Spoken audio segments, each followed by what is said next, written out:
Hey Dakota, how's wrestling been? It's shit. It's all fucking shit. Every bit of it's been shit. It's all just absolute dog shit. Except for the Netflix special.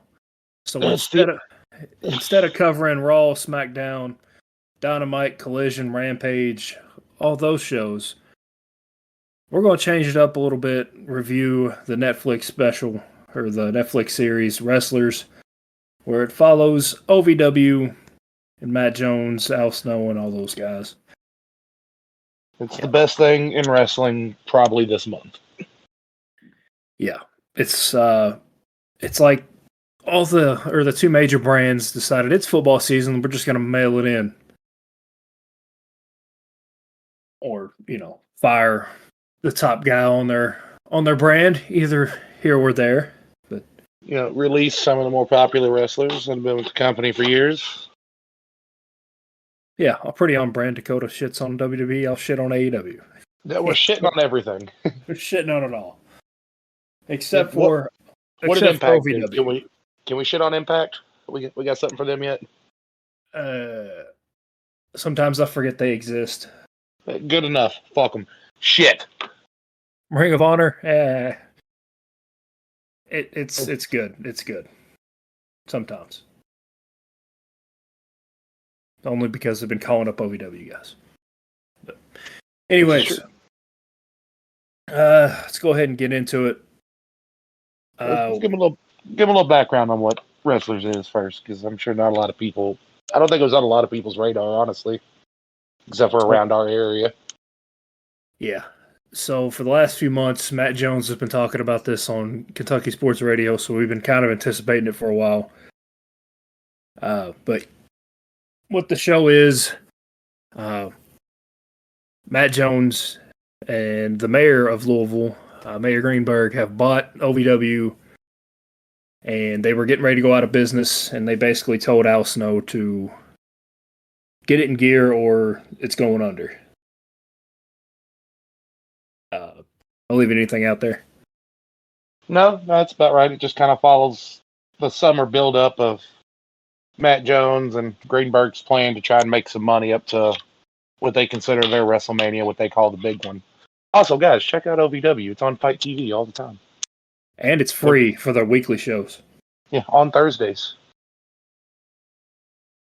Yeah, you got that little gap in between all the shit wrestling. You can watch our local talent and who are actually putting up an effort.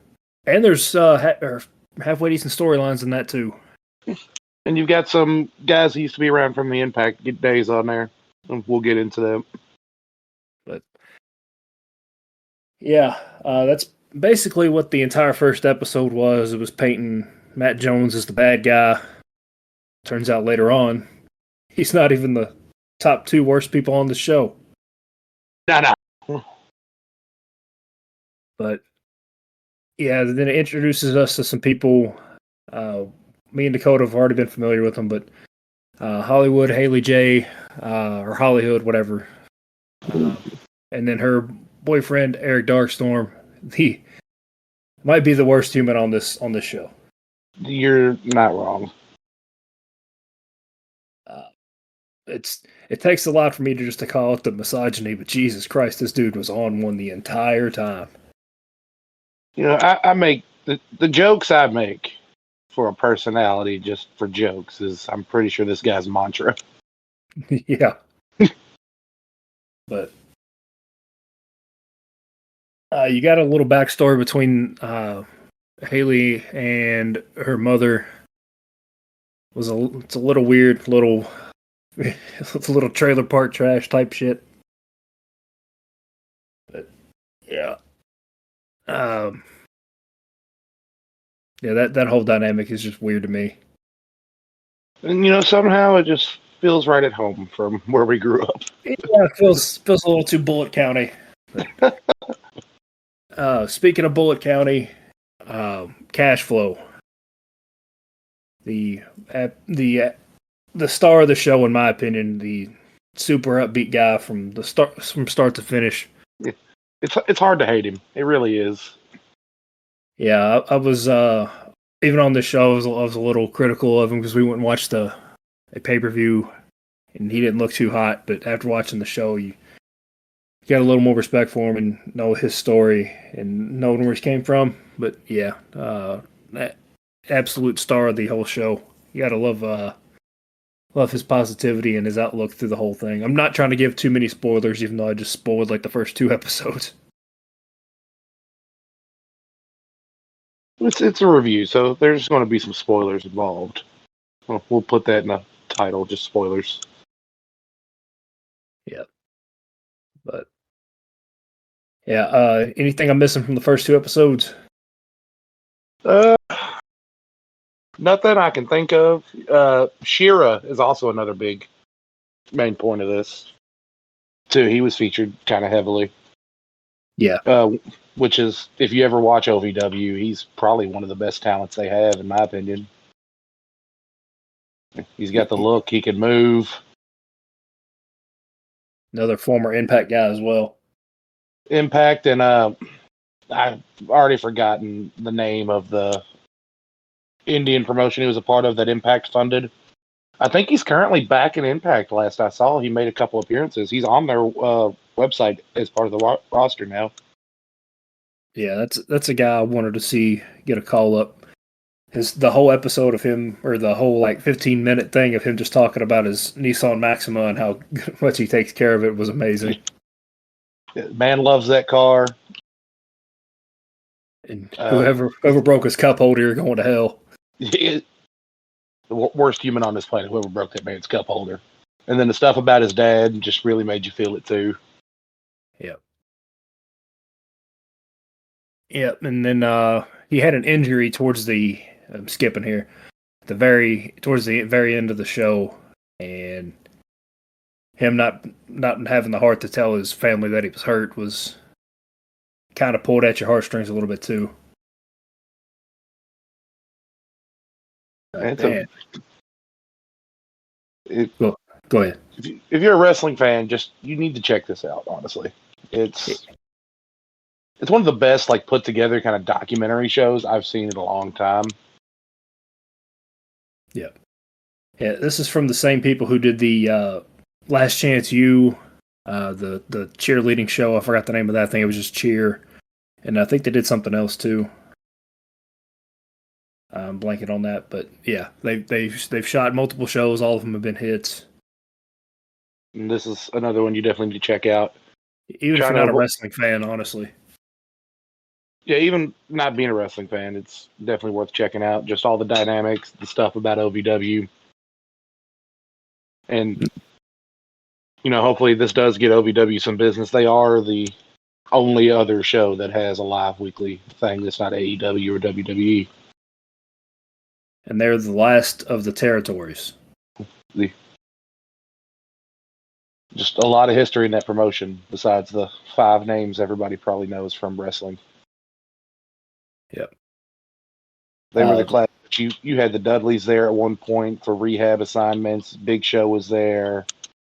You had Cody Rhodes come from it. Just CM Punk was also there. Punk was there. Sheamus has been there at one point. And then you have Al Snow running the thing. Like who doesn't love Al Snow? Who doesn't love Head? But the episode 3, at the end of episode 3, hit was me. It 3 or 4? It was 3 going into 4. Okay. That was the part where it hit me the absolute hardest. When I was 8 years old, it's been a long time since I've had one. So it was about I was either 8 or 9 years old.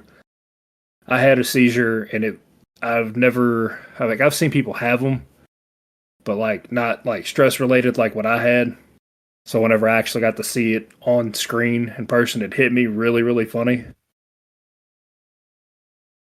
So, yeah, thank you to Matt Jones for being vulnerable for that. That was, it was overwhelming at first. I had to like stop watching for a second and kind of, get my bearings for a few minutes. I think a bunch of us did. Even me working on an ambulance for 12 years as a medic. It still makes you stop and see it in a situation like that. It's definitely Yeah. It's definitely something. Yeah, it was one of those where I had to text my family and be like, "Hey, have y'all seen the show yet?" And they're them automatically knowing what I'm getting ready to talk about.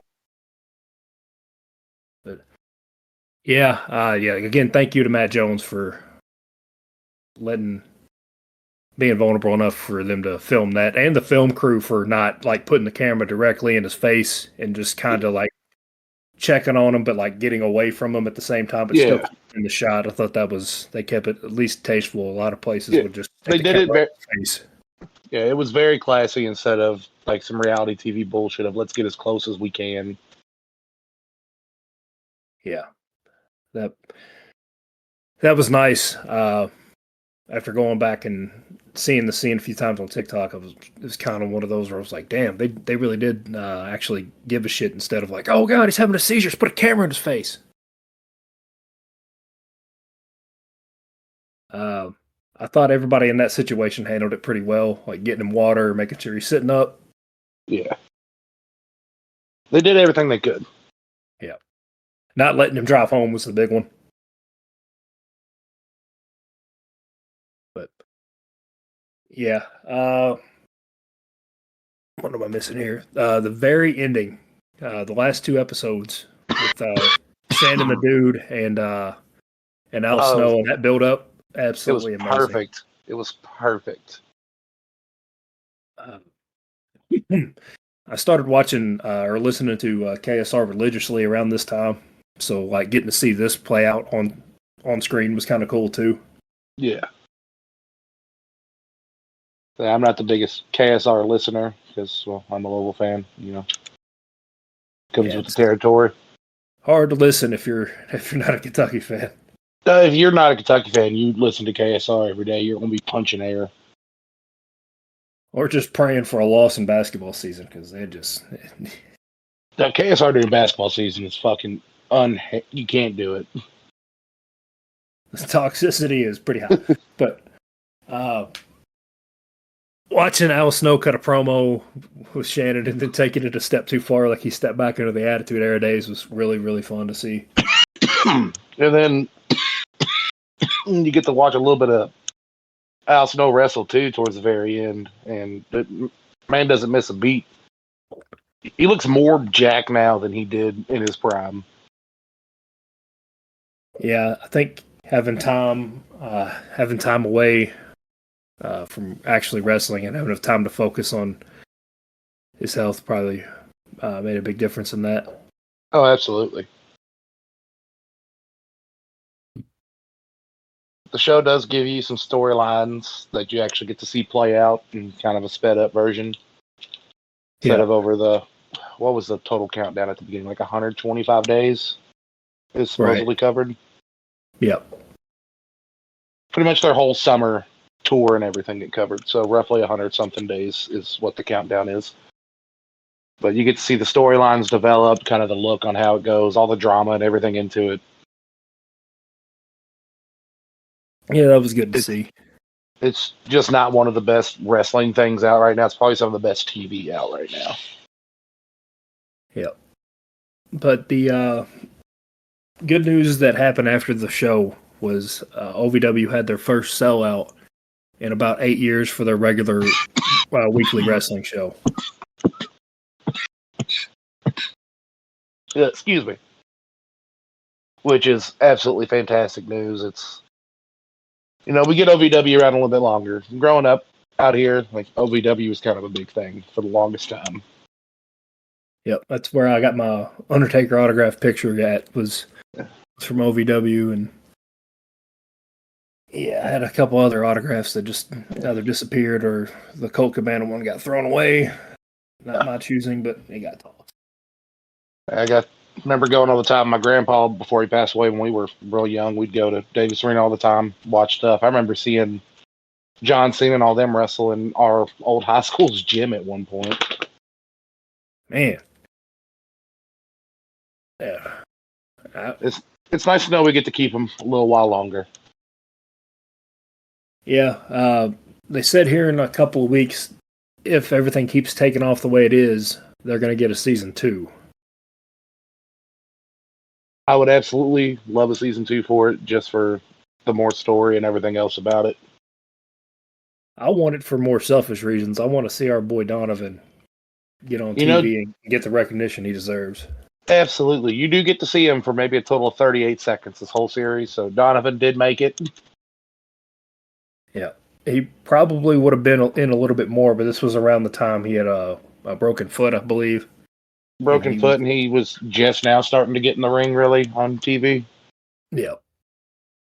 Another person I was hoping they'd show a little more was Crixus. He was he was in a lot of the shots, but he wasn't really a talking head in most of it, though. You see him a lot, and you just don't really get him talking. Yeah, you saw him at the he's on the cover, but that's about it. And from this, WWE released a list of their newest people they brought in for tryouts, and Haley J is actually one of them. Well, Was she did not get it. No surprise. I didn't see an update, but it's absolutely no surprise. Yeah, she did not get her. She's not going to get signed or get a developmental thing. I think it's more of the maturity issue. Mm-hmm. We got a few good sources around OVW telling us what's going on there. Plus, you can kind of see it in the show. She is still an immature child. Yeah, like, smoking a shit ton of weed and then going out into the ring. Not the best idea, but especially if you're trying to go to the WWE, they allow you to smoke weed, but I think it's more of an after the fact thing, not a before the fact. No, don't Jeff Hardy it. No, you do afterwards, not getting ready for the ring. Yeah, but I'm still. I like how it started off with, Matt Jones is the bad guy. Then he turns out he was just a little over aggressive. Yeah, he was losing money. And then it just turns out that Eric Darkstorm is just the biggest piece of shit on the show. Yeah, it was one wild turn there at the very end.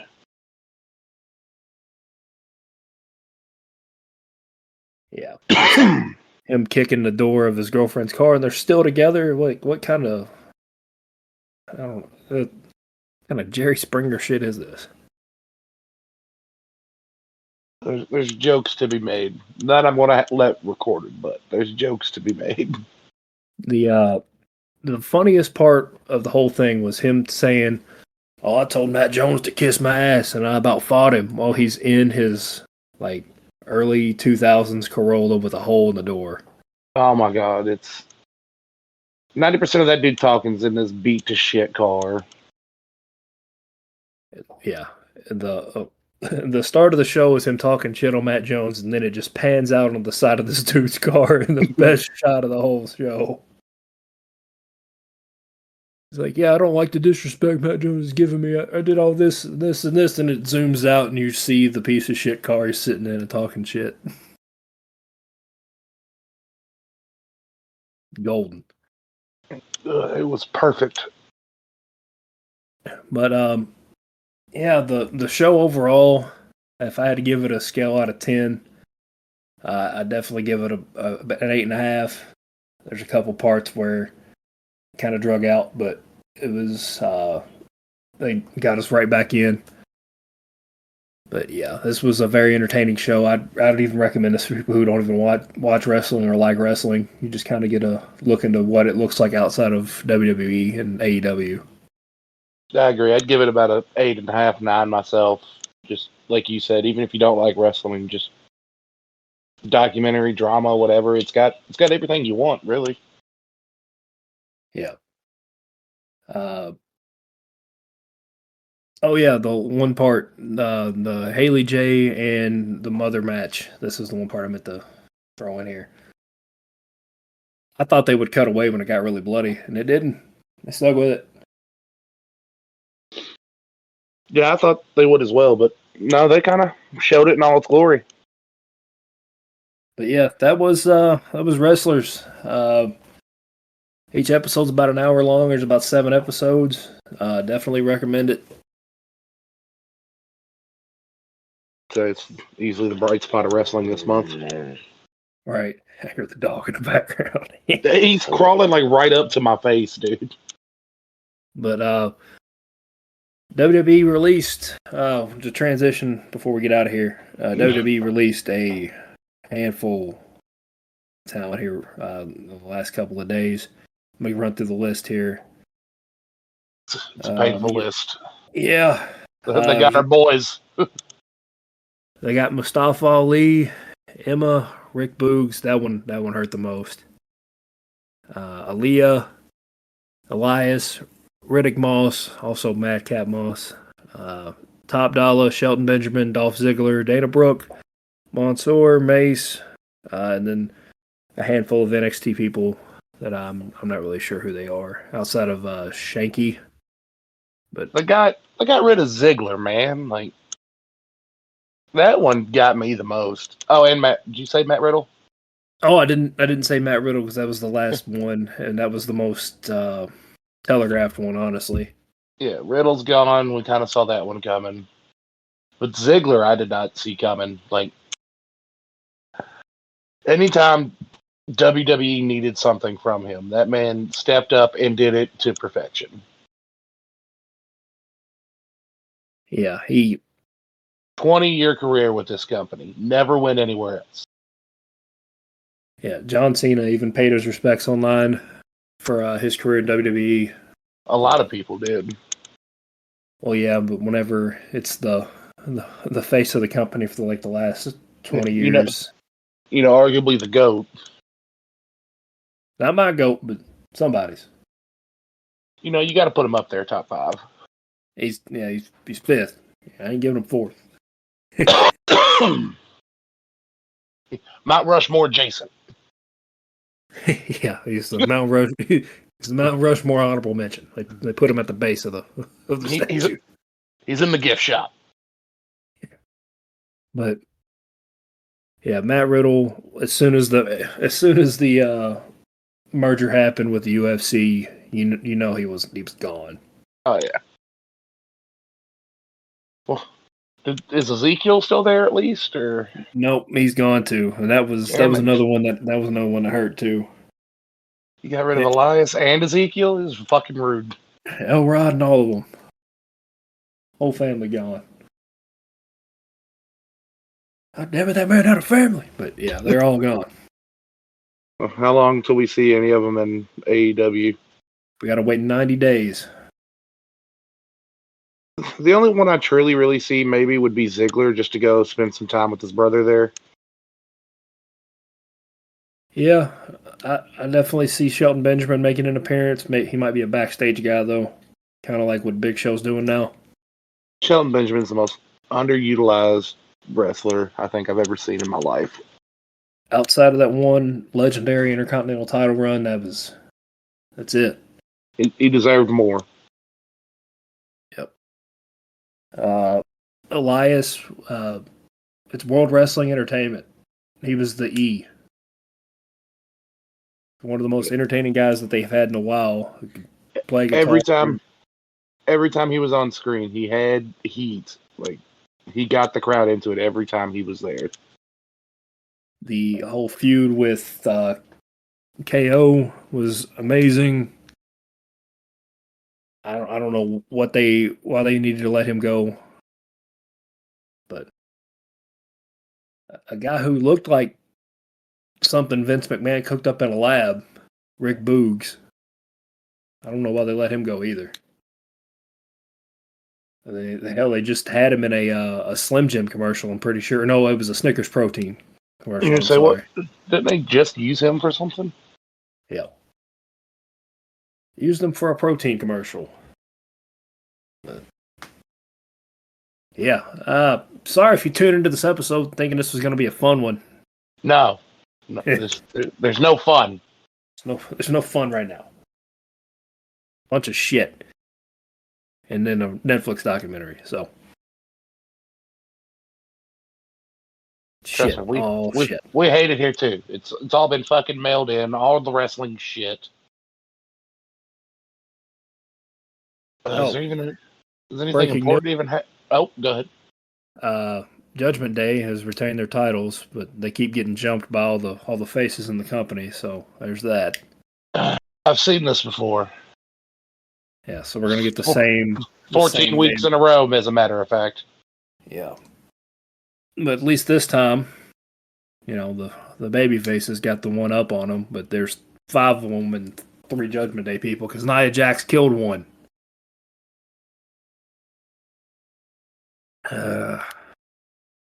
Fucking Gumby. Yeah. Also, if you haven't checked it out, we got a. We have a TikTok with more views than fucking Rampage and Collision. But yeah, we use that as a transition to get on out of here before we just spew more hatred for what the hell's going on right now in wrestling. There's a lot of hatred. I think the only important thing in AEW that happened is Moxley's out concussed. Oh, shout out to that referee for completely just, exposing the business. Oh my God. For not giving him the 3 count after Moxley's yelling pin me. And for Phoenix for not hearing it and then still trying to give him another pile driver. I think that's what happened.